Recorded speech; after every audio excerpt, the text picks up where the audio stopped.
To the Point with Congressman Bill Pascrell. What about the standards in other intelligence gathering?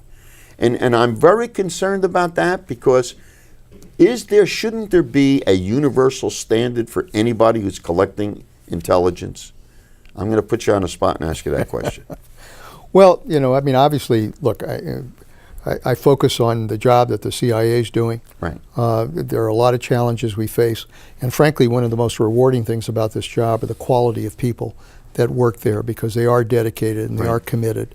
And they're doing the analysis, they're doing the espionage, they're doing the operational stuff, they're doing the science and technology, they're doing the support stuff that is all involved in doing the job. Frankly, you mentioned languages. I really believe that if people are going to go out there and get the information, they have to understand the language. You and I are Italian. I had the great honor of having my parents, who were immigrants, basically talk Italian. I learned Italian. I understand when I go to Italy what they're saying, what the culture is, the nuances. That helps. That helps a great deal. Yeah. Because of that, I had a great interest in language training. And what I've asked our officers to do is that I would like to reach a point where everyone is trained in some kind of language ability.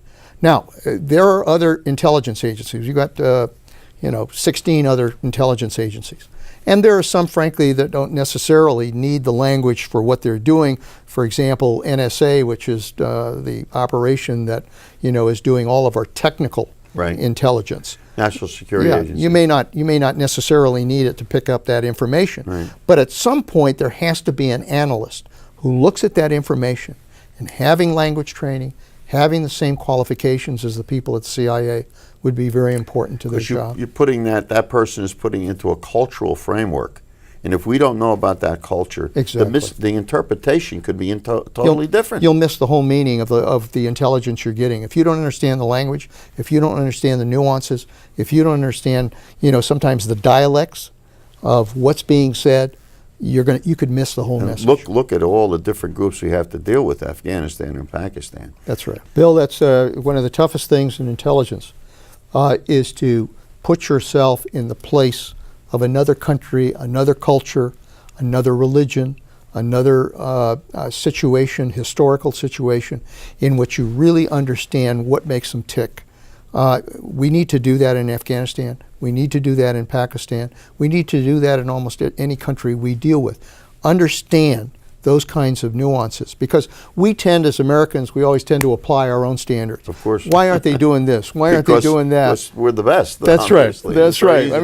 We always, and so we always say, well, what the hell's the matter with these people if they don't seem to follow logic? They don't. And we are the greatest country in the world.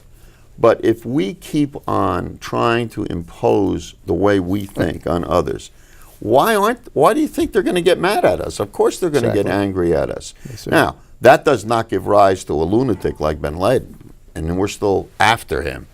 But it certainly gives pause. I'm very concerned that you are not, Leon Panetta, the director of CIA, that you're not the one that's the DNI. You see, that's my concern. Because that person, the Director of National Intelligence, that is the individual that now meets with the President of the United States. And he gets the information from all the other agencies. I have problems with that. I don't feel comfortable. I want you to put me at ease. Or? Well, there is a responsibility here, because you have 16 intelligence agencies.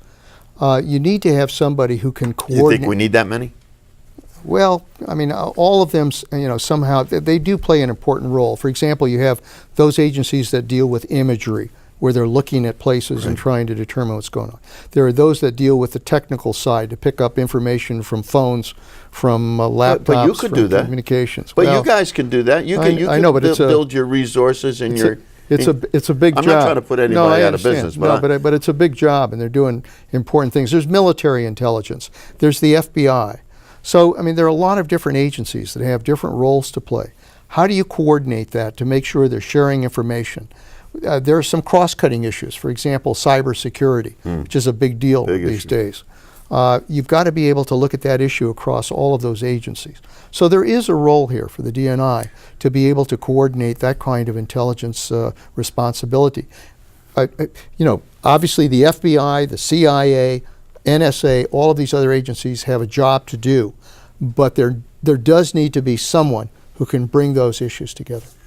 But we want that agency, if it's not the CIA or the FBI, we want them to be as well trained. Absolutely. And we want Absolutely. them to have standards like everybody else has standards, so we're all going the same direction. I agree with that. You mentioned that you have the wall, and there are so many folks in the CIA who, because of the agency's secret canvas, never really get the proper attention and never get the salutes and the thanks that they deserve. I'm telling someone who knows better than I do.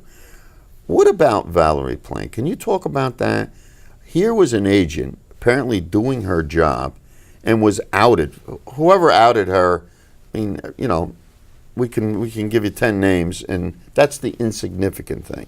But wasn't this shouldn't that be treated as a crime? And the fact is that it is a crime.